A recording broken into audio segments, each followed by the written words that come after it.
Dua menteri Israel menyerukan invasi ke Lebanon Selatan untuk menghancurkan Hizbullah. Pada 21 Mei 2024, Menteri Keamanan Nasional Israel Itamar Ben-Gvir mengatakan Israel harus menyerbu Lebanon. Selanjutnya, menghancurkan Hizbullah secara keseluruhan. Ben menggemakan ancaman serupa yang dibuat sehari sebelumnya oleh Menteri Keuangan Israel Bezalel Smotrich. Dikutip dari Tribunnews.com, Bezalel meminta agar IDF mengusir Hizbullah secara paksa dari perbatasan, kemudian mendirikan zona penyangga di Lebanon Selatan. Ia juga mengatakan ultimatum publik harus dikeluarkan kepada Hizbullah. Tujuannya untuk menghentikan penembakan rudal dan drone ke Israel, lalu menarik semua pasukan di luar sungai Litani, Lebanon. Apabila ultimatum itu tak diindahkan, militer Israel akan melancarkan serangan jarak jauh ke Lebanon, termasuk masuknya tank-tank dan pengambil alihan militer Israel atas wilayah selatan Lebanon. Militer Israel saat ini tengah berupaya menguasai kota Rafah. Namun strategi yang digunakan pasukan pendudukan Israel itu dikritik oleh Jenderal Tinggi Pentagon Charles Brown pada Selasa 21 Mei 2024. Jenderal tersebut menilai Israel melakukan kebodohan berulang karena tidak menduduki wilayah yang telah mereka kuasai di Gaza. Menurutnya, setelah menyingkirkan musuh, Israel seharusnya menetap di wilayah yang mereka kuasai. Namun, alih-alih menetap, tentara Israel memilih untuk mundur dan menarik pasukan dari wilayah yang berhasil mereka kuasai sebelumnya. Brown mengatakan taktik tersebut malah memberikan peluang kepada milisi perlawanan untuk menggalang ulang kekuatan, memungkinkan Hamas menetap kembali ke daerah tersebut. Hal ini mempersulit IDF untuk menstabilkan situasi di lapangan wilayah yang mereka klaim sudah bisa dibersihkan. Ini akan menjadi tantangan bagi Israel untuk mencapai tujuan IDF mengalahkan Hamas secara militer. Selain itu, langkah IDF menarik mundur pasukan dan keluar dari wilayah yang sudah dikuasai itu merusak upaya kemanusiaan di Gaza. Ia juga membahas tantangan pendudukan Israel dalam memerangi kelompok perlawanan Palestina. Menurutnya, Hamas bukan sekedar organisasi, tapi sebuah ideologi.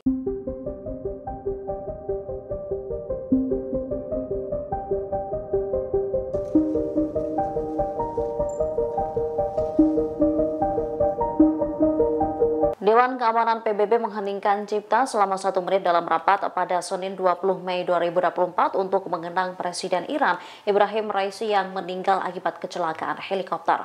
Namun aksi PBB ini membuat perwakilan Israel untuk PBB, Gilad Erdan, marah. Dalam rapat itu seluruh peserta rapat berdiri dan mengheningkan cipta selama 1 menit. Namun alih-alih turut berbela-sungkawa, Gilad Erdan mengaku kesal dan marah dengan kelakuan yang ditunjukkan oleh Dewan Keamanan PBB. Gilad lantas menggunakan kata-kata yang menghina Raisi dalam sidang tersebut. Ya heran, Dewan Keamanan PBB malah menggelar hening cipta untuk Presiden Raisi.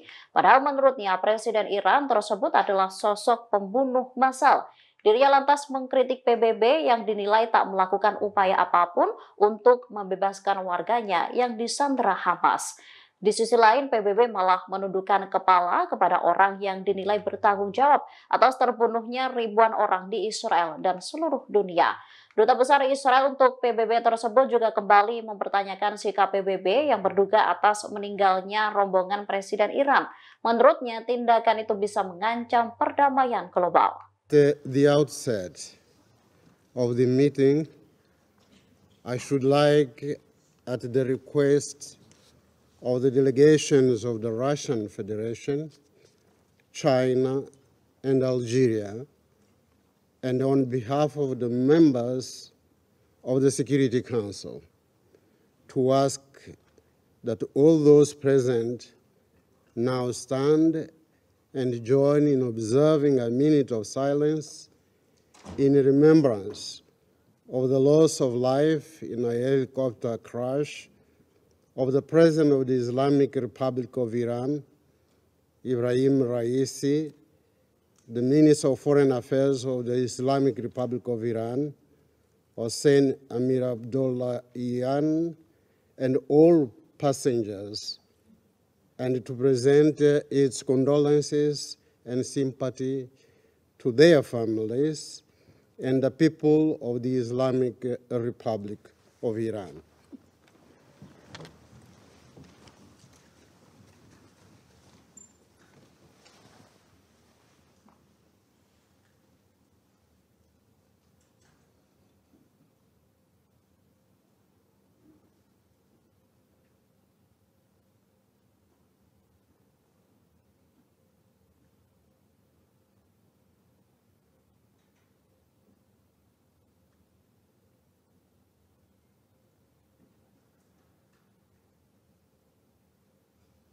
I thank you. Именно в таком ключе передайте, пожалуйста, эти слова руководству Ирана. Presiden Rusia Vladimir Putin memuji mendiang Presiden Iran Ebrahim Raisi. Ia pun berjanji akan menjalin hubungan baik dengan Teheran seusai kematian Raisi. Putin menyebut Raisi adalah mitra terpercaya yang selalu menepati janjinya. Maka menurutnya Raisi selalu bertindak demi kepentingan nasional. Saat bekerja sama dengan Raisi, ia yakin kesepakatan yang mereka buat akan terlaksana. Ia pun meminta ketua parlemen untuk menyampaikan simpatinya pada acara peringatan kematian Raisi. Dia lantas menyampaikan bela sungkawanya kepada Presiden sementara Iran Mohammad Mohber dan seluruh rakyat Iran pada Senin 20 Mei. Diketahui sejak dimulainya perang di Ukraina, Rusia telah memperkuat hubungan politik, perdagangan, dan militer dengan Iran. Hubungan kedua negara itu menarik perhatian Amerika Serikat dan Israel. Конечно, это был человек слова, и с ним было приятно работать, имея в виду, что если мы о чем-то договаривались, всегда можно было быть уверенным в том, что договоренности будут исполняться. Мы со своей стороны будем делать все для того, чтобы российско-иранские отношения продолжались бы именно в таком ключе. Передайте, пожалуйста, эти слова руководству Ирана, и если у коллег есть необходимость, то мы готовы сделать все, чтобы оказать им экспертную поддержку, экспертную помощь в выявлении истинных причин этой катастрофы. Конечно, это был человек слова, и с ним было приятно работать, имея в виду, что если мы о чем-то договаривались, всегда можно было быть уверенным в том, что договоренности будут исполняться. Kepala Staf Militer Iran Jenderal Muhammad Bagheri memerintahkan dimulainya penyelidikan atas insiden jatuhnya helikopter yang menewaskan Presiden Ebrahim Raisi dan rombongan. Rusia pun mengaku siap memberikan bantuan untuk menyelidiki kasus ini. Presiden Rusia Vladimir Putin memastikan hubungan Moskow dan Iran akan terus berlanjut. Ia juga menawarkan bantuan ahli Rusia kepada Teheran untuk mengidentifikasi penyebab sebenarnya insiden ini. Hal ini disampaikan Putin kepada Vyacheslav Volodin, Ketua Majelis Rendah Parlemen Duma Negara yang akan menghadiri peringatan di Iran. Diketahui, Iran sendiri akan memulai penyelidikan jatuhnya helikopter pembawa rombongan Raisi. Jenderal Bagheri memerintahkan sebuah komite tingkat tinggi untuk penyelidikan. Sementara mantan Menteri Luar Negeri Iran, Javad Zarif, mengatakan Amerika Serikat ikut bertanggung jawab atas insiden itu. AS dinilai harus disalahkan atas kematian Raisi karena sanksi terhadap program penerbangan Tehran. Sanksi Amerika Serikat menghalangi Iran untuk mempertahankan fasilitas penerbangan yang memadai. Menurutnya, kecelakaan itu akan dicatat dalam daftar hitam kejahatan Amerika terhadap Iran. Конечно, это был человек слова, и с ним было приятно работать, имея в виду, что если мы о чем-то договаривались, всегда можно было быть уверенным в том, что договоренности будут исполняться. Мы со своей стороны будем делать все для того, чтобы российско-иранские отношения продолжались бы именно в таком ключе. Передайте, пожалуйста, эти слова руководству Ирана, и если у коллег есть необходимость, то мы готовы сделать все, чтобы оказать им экспертную поддержку, экспертную помощь в выявлении истинных причин этой катастрофы.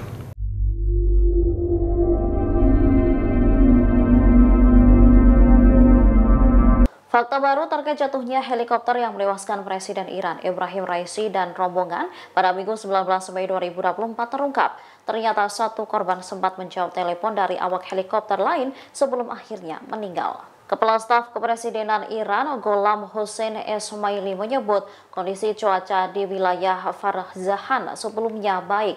Ada 3 helikopter saat itu dan Presiden Iran berada di tengah-tengah 2 helikopter lainnya.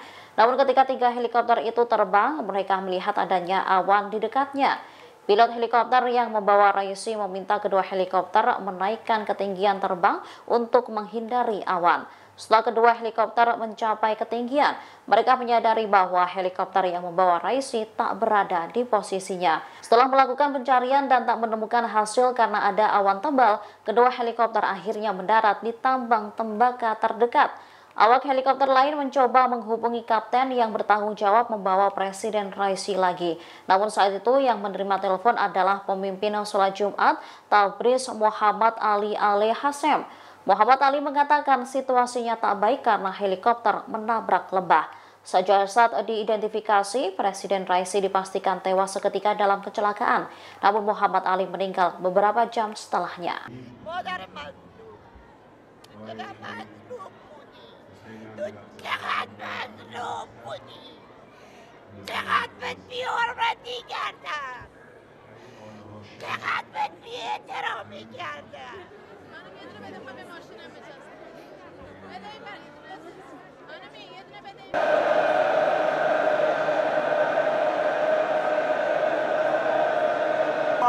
دیگه دو دمه رو بگو ای اهل حرم میر و علمدار نیامد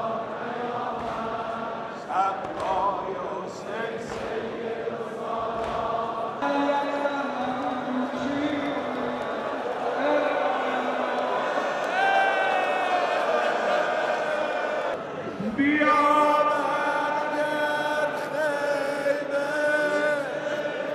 حالات و جمعیت ها نمیتونم بخونم. این سیدا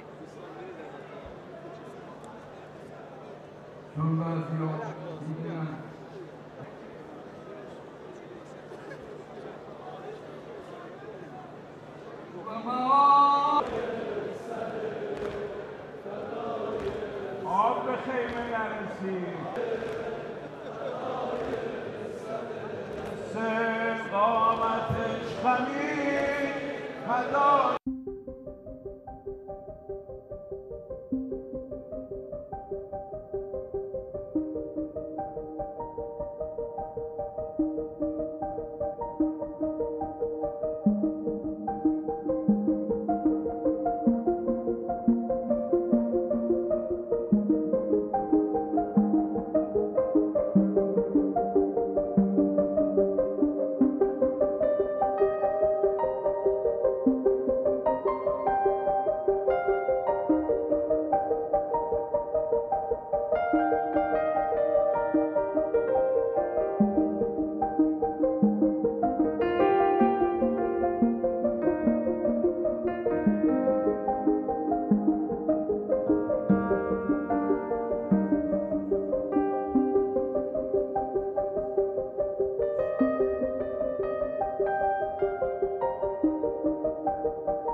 Download Tribun X sekarang, menghadirkan lokal menjadi Indonesia.